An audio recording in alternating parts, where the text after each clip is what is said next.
Hi friends, তোমাদের সবাইকে স্বাগত জানাই স্ট্রাগল টিভির রেগুলার যে আপডেট আমরা করে থাকি আমাদের তরফ থেকে। আমরা বিভিন্ন টপিকের ওপর বিভিন্ন রকম ভিডিও বানিয়ে থাকি, যেটাতে কিনা সবার সাধারণ মানুষের প্রত্যেকের যাতে উপকার হয়, প্রত্যেকের যাতে কাজে লাগে, এই কথা ভেবে আমি এই ভিডিওগুলো বানাই। তোমাদের কাছে আমার নিবেদন যে তোমরা কাইন্ডলি যদি আমার ভিডিও থেকে উপকৃত হও বলে মনে করো বা কোনো রকমভাবে তোমাদের সাহায্য হয় সেক্ষেত্রে, বা যদি আমার ভিডিওটা ভালো লাগে বা জাস্ট দেখাও, আমার ভিডিওটা লাইক করো, শেয়ার করো এবং অবশ্যই অবশ্যই সাবস্ক্রাইব করো। সাবস্ক্রাইব করার মাধ্যমেই আমি নতুন ভিডিওগুলো বানাবার ইন্সপিরেশন পাই। তো আজকে আমার টপিক হচ্ছে কলকাতার 5টা ইম্পর্টেন্ট গুরুত্বপূর্ণ রোম্যান্টিক প্লেস। রোম্যান্টিক প্লেস কেন আমি আজকে রোম্যান্টিক প্লেসের কথা এই কারণেই এই টপিকটা বেছেছি। এর মূল কারণ হচ্ছে আমি কলকাতা থেকে বিলং করি।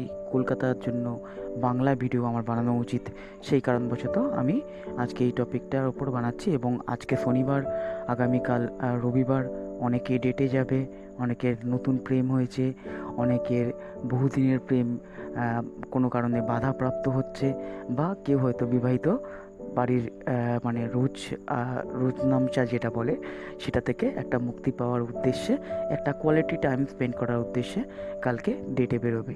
তো সকলের জন্য এই ভিডিওটা আমার রইল top 5 places in Kolkata, top 5 romantic places in Kolkata. তো প্রথম আমার লিস্টে রয়েছে অ্যাকোয়াটিকা। অ্যাকোয়াটিকা কেন আমি প্রথমত বলে দিই। অ্যাকোয়াটিকা কিন্তু বন্ধুরা তোমাদেরকে বলতে চাইবো, অ্যাকোয়াটিকায় কিন্তু একটু তুলনামূলক খরচা আছে। অ্যাকোয়াটিকা একটু এক্সপেন্সিভ জায়গা, কিন্তু তোমরা যদি যাও, সুন্দর জায়গা, খুব ভালো ভালো ওয়াটার রাইড ওখানে রয়েছে, খুব ভালো ভালো ভাবে তোমরা ওখানে পৌঁছতে পারবে, যাতায়াতের ব্যবস্থা খুব ভালো। ওখান থেকে কিছুটা দূরে চলে আসলে নিউ টাউন বা সেক্টর 5-এর কাছাকাছি বেশ কিছু ভালো রেস্টুরেন্ট বা রেস্তোরাঁ রয়েছে যেখানে তোমরা খাওয়া দাওয়া করতে পারো। তো মোটামুটি আমি যদি বলি অ্যাকোয়াটিকা কীভাবে পৌঁছতে হয়, আমি একটা নোডাল পয়েন্ট বলে দিচ্ছি, সেখান থেকে তোমরা ডিসাইড করে নিও। প্রথমত চিংড়িহাটা আশা করি তোমরা সবাই চিনবে, যেটা সায়েন্স সিটি থেকে কিছুটা আগে গিয়ে হয়, অথবা ওই যদি নর্থ থেকে আসো তাহলে ভিআইপি থেকে যখন কাদাপাড়া হয়ে আসছো তখন যে পয়েন্টটা থেকে একটা রাস্তা সেক্টর 5-এ ঢুকে যায়, ওই পয়েন্টটাকে চিংড়িহাটা বলে। ওই চিংড়িহাটা থেকে তোমরা অটো পেয়ে যাবে নিকো পার্কের জন্য। নিকো পার্ক নেবে, নিকো পার্কের ওখান থেকে তোমরা অটো করে, এবং অ্যাকোয়াটিকার নিজস্ব গাড়িও আছে যেখান থেকে তোমরা ভাড়া করে যেতে পারো অ্যাকোয়াটিকাতে। অ্যাকোয়াটিকাতে যেতে গেলে দুজনার মোটামুটি খরচা আমি যদি বলি সারাদিনের, আমি গাড়ি ভাড়াটা কনসিডার না করে বলছি, কারণ তোমরা কোথা থেকে আসবে সেটা তোমরা বেটার জানো। তো মোটামুটি খরচা 1000 টাকা ধরে রাখা উচিত, এটা আমার ধারণা। আমি যতটুকুনি গিয়ে এক্সপিরিয়েন্স করেছি তার থেকে আমি এটা তোমাদের বলতে পারি। তো অ্যাকোয়াটিকাতে বিভিন্ন রকম ওয়াটার রাইড রয়েছে। তোমরা যদি মোবাইল ফোন, বাইক কে করে যাও অথবা মোবাইল ফোন নিয়ে যাও, রাখার পার্কিংয়েরও সুবন্দোবস্ত আছে, এবং মোবাইল ফোন বা অন্যান্য জামা কাপড় সমস্ত কিছু রাখার জন্য ওখানে লকার সিস্টেম আছে। কোনো চিন্তার কারণ নেই, তোমরা জামা কাপড় ভাড়াও পেয়ে যাবে। জামা কাপড় নিয়ে যাওয়াটা বুদ্ধিমানের কাজ হবে না, কারণ ওখানে কিছু স্পেসিফিক রুলস অ্যান্ড রেগুলেশন আছে, সেই হিসাবে ওদের ওখান থেকে জামা কাপড় ভাড়া করে নেওয়াটাই ভালো।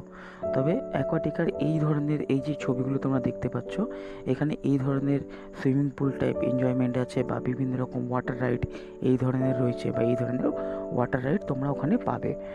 তো এখানে মাথায় রেখো 1000 টাকার মতন খরচা আছে। তো পকেটে 1000 টাকা প্লাস রেখে যাও, তাহলে রাইডটা বা অ্যাকোয়াটিকাটাকে ভালো করে এনজয় করতে পারবে। অ্যাকোয়াটিকা থেকে নিয়ারেস্ট ফুড হাব বা খাওয়া দাওয়ার যে সেন্টার আমি বলবো, অ্যাকোয়াটিকা থেকে তোমরা অটো ধরে সোজা চলে আসবে নিউ টাউন বাস স্ট্যান্ডে। নিউ টাউন বাস স্ট্যান্ডে একটা মানে ফুড পার্ক মতন করা আছে, ওখানে তোমরা বিভিন্ন রকম কেক শপ বা বিরিয়ানি বা চাউমিন, মোমো, মিষ্টির দোকান, কোল্ড ড্রিঙ্কস, এই সমস্ত কিছু পেয়ে যাবে। তো যদি যারা অ্যাকোয়াটিকা যাচ্ছে তারা কাইন্ডলি আমাকে সাবস্ক্রাইব করো এবং আমাকে জানিও কিন্তু কমেন্টের মাধ্যমে যে তোমরা এনজয় করলে কিনা। দ্বিতীয় আমি বলবো মোহরকুঞ্জ এবং নন্দন। মোহরকুঞ্জ এবং নন্দন, এটার লোকেশনটা হচ্ছে তোমরা সবাই এক্সাইড মোড় নিশ্চয়ই চিনবে। এক্স্যাক্টলি এক্সাইড মোড় থেকে কিছুটা এগিয়ে গেলেই, মানে এক্সাইড মোড় থেকে ধর্মতলার দিকে না, এক্সাইড মোড় থেকে দ্বিতীয় হুগলি সেতুর দিকে কিছুটা এগিয়ে গেলেই তোমরা এই জায়গাটাতে যেতে পারবে। এই জায়গাটার নাম হচ্ছে মোহরকুঞ্জ এবং তোমাদের নন্দন। মোহরকুঞ্জ এবং নন্দনের সবচেয়ে ভালো দিকটা হচ্ছে এটা কিন্তু খুবই কম এক্সপেন্সিভ জায়গা, প্রচণ্ড কম খরচায় তোমরা এখানে ঘুরতে পারবে। তো মোহরকুঞ্জের এবং নন্দনের কথা প্রথমে আমি নন্দনে চলে আসি। নন্দনে চলে আসলে কী হবে, নন্দন হচ্ছে অন্যতম সবচেয়ে সস্তা সিনেমা হল কলকাতার বুকে যদি আমি বলি তো। তো নন্দনে তোমরা যেটা করতে পারবে, নন্দনে যেটা সবচেয়ে ভালো জিনিস হচ্ছে নন্দনের টিকিটের রেট খুবই কম, 30 টাকা থেকে শুরু। 30 টাকায় তোমরা সামনে বসতে পারবে, একটু পিছন দিকে নিচের দিকে আর কি বসতে গেলে 50 টাকা, আর উপরে ব্যালকানির জন্য 70 টাকা। এবং মোহরকুঞ্জে ঢোকার কোনো রকম চার্জ নেই। এবং সবচেয়ে ভালো কথা হচ্ছে এই স্পটটা ক্ষেত্রে আমি যেটা লক্ষ্য করেছি, এখানে কিন্তু ওই buy one get one free এই ধরনের একটা ইমেজ আছে। মানে তোমরা সিনেমা দেখলে কম পয়সায় এবং পিকচার কোয়ালিটি, সাউন্ড কোয়ালিটি খুবই ভালো ওদের সিনেমা হলের, এবং কোয়ালিটি লোকজন আসে। একটা সাংস্কৃতিক মানে ছোঁয়া আছে জায়গাটার মধ্যে। এই জায়গাতে তোমরা অবশ্যই গার্লফ্রেন্ডকে নিয়ে যেতে পারবে। তবে যদি কেউ একটু দুষ্টুমি করতে চাও গার্লফ্রেন্ডের সঙ্গে, তবে এই জায়গাটা কিন্তু খুব একটা সেফ অ্যান্ড সাউন্ড বলে আমার মনে হয় না। দুষ্টুমির কথা মানে তোমরা বুঝতে পারছো, আর আমি খুলে কিছু বলছি না। কেউ দুষ্টুমি করতে চাইলে এই জায়গাটা খুব একটা ভালো না। তবে মোহরকুঞ্জে অল্প দুষ্টুমি করা সম্ভব, এটুকু আমার এক্সপিরিয়েন্স থেকে আমি বলছি। তো নন্দনে এটি হলো নন্দন সিনেমা হল। এছাড়া যদি তোমরা দেখো নন্দন সিনেমা হলের পাশে এখানে হচ্ছে নন্দনের আশপাশে অনেকগুলি বসার জায়গা রয়েছে, এবং বেশ কিছু মানে নন্দনের ভেতরে একটা ছোট্ট ফুড ক্যান্টিন মতন আছে, সেখান থেকে তোমরা খাওয়া দাওয়া করতে পারবে। খুবই একটা এক্সপেন্সিভ না। মোটামুটি যদি আমি এস্টিমেটেড কস্ট বলি এই স্পটটা ভিজিট করার জন্য, গাড়ি ভাড়া ছাড়া বলছি, তো এই স্পটটা ভিজিট করার জন্য তোমাদের টোটাল খরচা হবে খুব বেশি হলে 300 টাকা। 300 টাকা খরচা করলে দুজনের ভালো করে খাওয়া দাওয়া করে এখানে ঘোরাটা হয়ে যাবে। তো এটা বসার জায়গা। এবং মোহরকুঞ্জের বিষয়ে বলে দিই, মোহরকুঞ্জ একটি অত্যন্ত সুন্দর পার্ক কলকাতার মধ্যে। এবং এই মোহরকুঞ্জ পার্কের এটা হলো এন্ট্রান্স। এবং এই আর একটা আকর্ষণ মোহরকুঞ্জে আছে, সেটা হচ্ছে light and sound. Light and sound থাকার ফলে তোমরা কিন্তু সন্ধেবেলাটা মানে ধরে নাও প্রথমে গিয়ে একটা মুভি দেখলে, মুভি দেখার পরে বাইরে বেরিয়ে কিছু খাওয়া দাওয়া করলে, তারপরে পাশে গিয়ে তোমরা এইখানে তোমরা এই জায়গাটাতে এই লাইট অ্যান্ড সাউন্ডের কাছে বসে কিছু রোম্যান্টিক কথাবার্তা, রোম্যান্টিক চিন্তাভাবনা, নিজেদের আকর্ষণীয়, নিজেদের সমস্ত সমস্যার সমাধান করার জন্য এই জায়গাটাতে তোমরা যেতে পারো। খুব ভালো জায়গা, আমার তো খুব ভালো লাগে জায়গাটা। মোহরকুঞ্জের পরে এবার আসা যাক, এরপরে আমার রয়েছে অ্যাক্রোপলিস মল। অ্যাক্রোপলিস মল অবভিয়াসলি এটা এক্সপেন্সিভ জায়গা, ভালোই এক্সপেন্সিভ জায়গা। এখানে যেতে গেলে দুজনের জন্য মানে এখানে তো দেখো এটা তো শপিং মল, এখানে তোমরা শপিং করতে পারো। যারা শপিং করবে বলে চিন্তা করছো, ভালো ব্র্যান্ডের জিনিস কিনবে বলে চিন্তা করছো, তারা এই মলটাতে আসতে পারো। এই মলে একটা রোম্যান্টিক ছোঁয়া আছে, কারণ এই মলের ফ্লোরটাতে প্রতিদিনই আমি প্রায় দেখি কিছু না কিছু মানে অনুষ্ঠান অর্গানাইজ করা হয়। সেটা ডান্স কম্পিটিশন হতে পারে, রোম্যান্টিক ফটোশ্যুট হতে পারে, ঠিক আছে, এরকম বিভিন্ন রকম প্রোগ্রাম অর্গানাইজ করা হয়। এবং অ্যাক্রোপলিস মলটা খুবই ভালো জায়গা। এখানে যে সিনেমা হল রয়েছে সেটার নাম হচ্ছে সিনেপলিস। এটি একটি মাল্টি কমপ্লেক্স সিনেমা হল। এখানে প্রচুর মানে তোমরা খুব একটা মানে বেশ এক্সপেন্সিভ, এটাই এই জায়গাটার ডিসঅ্যাডভান্টেজ আমি বলতে চাইবো। তবে অনেকেই গার্লফ্রেন্ডের জন্য কোটি কোটি টাকা খরচা করে দেয়। দেখো তাজমহল বানিয়ে দিয়েছে শাহজাহান, আর তোমরা এখানে যেতে গেলে খুব বেশি হলে 1500 টাকার মতন দুজনের খরচা হবে, এটা আমার ধারণা।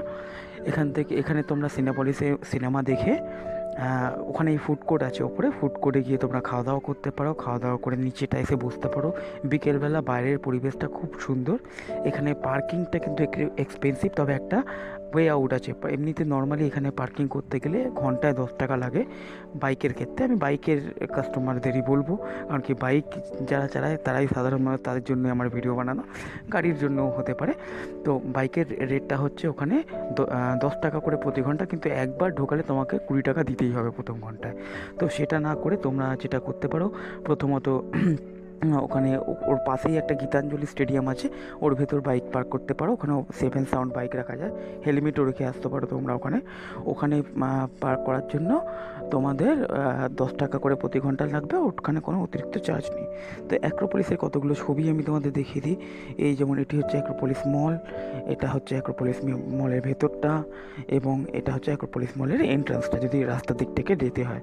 কীভাবে আসবে? রুবি হসপিটাল সবাই চেনো। রুবি হসপিটালে যদি গড়িয়াহাটার দিক থেকে আসছো, তাহলে গড়িয়াহাটার দিক থেকে যদি পাবলিক ট্রান্সপোর্টে আসো, তাহলে অটো ধরে নাও। রুবি যাওয়ার যে অটোগুলো রয়েছে, গেলে রাস্তার মধ্যে অ্যাক্রোপলিস মল অটোওয়ালাকে বলে দেবে, নামিয়ে দেবে। আর যদি গড়িয়া বা এই দিক থেকে আসছো, সল্টলেকের দিক থেকে আসছো, তাহলে রুবি হসপিটালে 3টে বাস স্টপেজ পরে অ্যাক্রোপলিস মল পড়ে। তো আশা করি তোমাদের বোঝাতে পেরেছি। এরপরে আমার যেটা স্পট বলে আমি মনে করি, সেটি হচ্ছে একটু দুষ্টু মিষ্টি প্রেম করার জন্য যারা ইন্টারেস্টেড, তাদের জন্য এই স্পটটা খুব ভালো হবে। এটি হচ্ছে মিলেনিয়াম পার্ক। মিলেনিয়াম পার্কে 4টে টোটাল পার্ক আছে। মিলেনিয়াম পার্কে খুব সুন্দর প্রেম করার জায়গা। এবং মিলেনিয়াম পার্কের ক্ষেত্রে সবচেয়ে ইম্পর্ট্যান্ট বিষয় হচ্ছে, ওই যে বলছিলাম না, যারা দুষ্টুমি করতে চাও তারা মিলেনিয়াম পার্কে অবশ্যই যাও। মিলেনিয়াম পার্কের ক্ষেত্রে এস্টিমেটেড খরচা যদি তোমরা বলো, তাহলে আমি বলবো উইদাউট গাড়ি ভাড়া মোটামুটি সারাদিনে যদি তোমরা 200 টাকা খরচা করো, তাহলে খুব ভালো করে তোমরা 200 টাকা ভুল বললাম, 250 থেকে 300 টাকা খরচা করা উচিত, খাওয়া দাওয়াটাকে যদি ইনক্লুড করা যায়। মিলেনিয়াম পার্কের মধ্যেই অনেক রকম খাওয়া দাওয়ার ব্যবস্থা আছে। কোয়ালিটি খুব একটা ভালো না, কিন্তু খাওয়ার কোয়ালিটির থেকেও যেখানে ওরা বসতে দেয়, মানে ঠিক গঙ্গার ধারে একটা খাওয়া দাওয়ার রেস্টুরেন্ট আছে, ওখানে খুব সুন্দরভাবে বসতে খুব ভালো লাগে। খাওয়া দাওয়াটার কোয়ালিটিটা হয়তো সেরকম ভালো নয়, তা সত্ত্বেও আমি ওগুলো মিলেনিয়াম পার্কে তোমরা যদি গার্লফ্রেন্ডকে চুমু খেতে চাও, বা গার্লফ্রেন্ড যদি বয়ফ্রেন্ডকে চুমু খেতে চাও, কোনো চাপ নেই বস, নিশ্চয়ই যেতে পারো। এইটা হচ্ছে মিলেনিয়াম পার্কের বসার লাউঞ্জটা। এখান থেকে হাওড়া ব্রিজের একটা সুন্দর ভিউ পাওয়া যায়। এদিকটা মানে দ্বিতীয় হুগলি সেতু রয়েছে, ওদিকটা হাওড়া ব্রিজ রয়েছে, খুব সুন্দর ভিউ পাওয়া যায়। এরকম তোমরা গঙ্গার ধারে বসতে পারবে সন্ধেবেলা জন্য। মানে মিলেনিয়াম পার্কটা খুব ভালো এই গরমের সময়। মিলেনিয়াম পার্ক বিকেলবেলার জন্য খুবই উপযুক্ত হবে বলে আমি মনে করি। তারপরে যেটা আসছে সেটা হচ্ছে আমাদের ইকো পার্ক। ইকো পার্কের ক্ষেত্রে আমি তোমাদের বলে দিই, ইকো পার্কের লোকেশনটা প্রথমত বলে দিই। ইকো পার্কে যেতে গেলে সেক্টর 5 থেকে যদি মানে সিটি সেন্টার 2 এর দিকে যাও, তাহলে ইকো পার্কটা ইন বিটুইন তোমার নারকেল বাগান আর সিটি সেন্টার 2 এর মাঝামাঝি জায়গায় পড়ে, আকাঙ্ক্ষা মোড়ের কাছাকাছি। ইকো পার্ক একটা অন্যতম ভালো জায়গা, অসাধারণ জায়গা হয়েছে ইকো পার্কটা আমার যেটা মনে হয়। ইকো পার্কে যেটা তোমরা এনজয় করতে পারবে, ইকো পার্কে সাইকেল রাইডের ব্যবস্থা আছে কিছুটা। এই ধরনের সাইকেল রাইড তোমরা করতে পারবে প্রেম করার জন্য খুব ভালো। এবং একজন আরেকজনের জন্য বিলীন হয়ে যাওয়ার জন্য অনেক বড় জায়গা। জায়গাটা অনেকটা বড়, যেখানে কিনা একজন আরেকজনের মধ্যে সম্পূর্ণ হারিয়ে যেতে পারবে তোমরা। এত বড় স্পেস না, তোমরা বিশ্বাস করবে না, একজন মানে কেউ কাউকে খুঁজেই পাবে না, মানে দুজনের মধ্যে হারিয়ে যেতে পারবে। তো এই জায়গাটা খুবই ভালো। এখানে খুব সুন্দর সুন্দর ফুলের গার্ডেন আছে, ওয়াটার রাইডের ব্যবস্থা আছে, মানে তোমার নৌকা চড়ার ব্যবস্থা আছে। তো এই সমস্ত কিছু ইকো পার্কের স্পেশালিটি। তো ইকো পার্কের মধ্যে আমি এস্টিমেটেড খরচাটা বলে দিই। ইকো পার্কে মোটামুটি আমি যদি বলি, ইকো পার্কের খরচা যদি দুজনে দেখো, ভেতরে রেস্টুরেন্ট সমস্ত কিছু আছে, তো সব কিছু মিলিয়ে ইকো পার্কে দুজনের 500 টাকা খরচা করলে খাওয়া দাওয়া নিয়ে কমপ্লিটলি ঘুরে আসা সম্ভব, মানে ভালোভাবে ঘুরে আসা সম্ভব। তো ইকো পার্ক তোমরা যদি যাও, অবশ্যই আমাকে কমেন্টে জানিও কেমন কাটালে, বলো আমার সাজেশন কাজে লেগেছে কিনা বলো। যদি গার্লফ্রেন্ডের সঙ্গে ঝগড়া হয়ে থাকে, খুব ভালো জায়গা, যাও, ঠিক হয়ে যাবে সব কিছু। এবং তারপরে যেটা আসছে সেটা হচ্ছে ঢাকুরিয়া লেক। আমার কাছে সব থেকে ভালো জায়গাগুলোর মধ্যে একটা বলে আমি মনে করি ঢাকুরিয়া লেক। এবং ঢাকুরিয়া লেকের ক্ষেত্রে তোমাদের বলে দিই, ঢাকুরিয়া লেকের ক্ষেত্রে যদি খাওয়া দাওয়া বাদ দিয়ে দাও, তাহলে খরচা কিছু নেই। শুধু যদি কেউ বাইক নিয়ে যাও, 10 টাকা পার্কিং চার্জ ওখানে লাগে, 10 টাকা চার্জ দিতে হবে। ঢাকুরিয়া লেক একটা খুব সুন্দর জায়গা। ইভেন এই গরমের মধ্যেও যদি তোমরা দিনের বেলাতেও গিয়ে পড়ো, প্রচুর গাছপালা আছে, যার ছায়ায় তোমরা বসে দিব্যি প্রেম করতে পারবে। একটু অন্ধকার নেমে এলে তো একদম মানে দুজন দুজনের মধ্যে হারিয়ে যাওয়ার জন্য খুব বেস্ট প্লেস। এছাড়াও শুধুমাত্র ওই পয়েন্ট অফ ভিউ থেকে, মানে দুষ্টুমির পয়েন্ট অফ ভিউ থেকে না, আমি যদি বলি এই জায়গাটা কিন্তু খুবই সুন্দর জায়গা প্রেম করার জন্য। একজন আরেকজনের দিকে তাকিয়ে থাকাটাও কিন্তু একটা প্রেম, একজন আরেকজনের চোখে চোখ রাখা, একজন আরেকজনের হাতে হাত রাখাটাও একটা প্রেম। সেটা করার জন্য এই প্লেসটা খুব সুন্দর। এখানকার এস্টিমেটেড খরচা যদি বলি, দেখো ঢাকুরিয়া লেকের পাশেই মানে যদি দেখো অনেকগুলি রেস্তোরাঁ রয়েছে, তার মধ্যে দামি কম দামি দু রকমই আছে। অথবা ওখান থেকে গড়িয়াহাটার দিকে চলে আসলে গড়িয়াহাটাতেও তোমরা বেশ ভালো রেস্তোরাঁ পেয়ে যাবে। তো যদি দেখো খাওয়া দাওয়ার খরচা ইনক্লুড করে যদি বলি, তাহলে মানে দুজনের জন্য 300 টাকা এনাফ। শুধু খাওয়া দাওয়ার খরচাটা এখানে লাগবে, লেকে ঢোকার জন্য কোনো রকম চার্জ নেই। এইগুলো হচ্ছে ঢাকুরিয়া লেকের ছবি। That's it. এইটাই ছিল আজকে আমার ভিডিও। তো কালকে সবাই খুব এনজয় করো, ডেটে যাও, প্রেম করো। দেখো আমাদের কলকাতা থেকে ভালোবাসা হারিয়ে যাচ্ছে, তো আমাদের যারা লাভার রয়েছে তারা অবশ্যই একজন আরেকজনের মধ্যে হারিয়ে যাও, একজন আরেকজনকে ভালোবাসো। এর সঙ্গে আমি আজকে আমার ভিডিও শেষ করতে চলেছি। আমি সুজয় কথা বলছিলাম স্ট্রাগল টিভির তরফ থেকে। তোমাদের যদি কোনো সাজেশন থাকে কমেন্টও দিতে পারো, কিন্তু একটা কথা তোমাদেরকে প্রত্যেককে অনুরোধ করবো, পছন্দ হলে লাইক করো, না পছন্দ হলে লাইক করো না, কিন্তু লাইক করো। যদি পছন্দ নাও হয় তাও ডিসলাইক করো, কিন্তু তোমরা আমার চ্যানেলটাকে সাবস্ক্রাইব করো, যাতে কিনা যারা উপকৃত হচ্ছ আমার এই সমস্ত প্রচেষ্টার মাধ্যমে, তাহলে আমি তাদের জন্য আরও ভালো ভালো ভিডিও বানাতে পারি এবং মানে একটা ইন্সপিরেশন হিসাবে আমার কাছে আমি কাজ করতে পারি। আমার একটা আশা পাই, একটা মানে ইন্সপিরেশন পাই, তোমাদের পজিটিভ ভাইবসগুলো আমার মধ্যে আসুক সাবস্ক্রাইবের মাধ্যমে। ধন্যবাদ স্ট্রাগল টিভি দেখার জন্য। আমি সুজয় কথা বলছিলাম। ধন্যবাদ, থ্যাংক ইউ।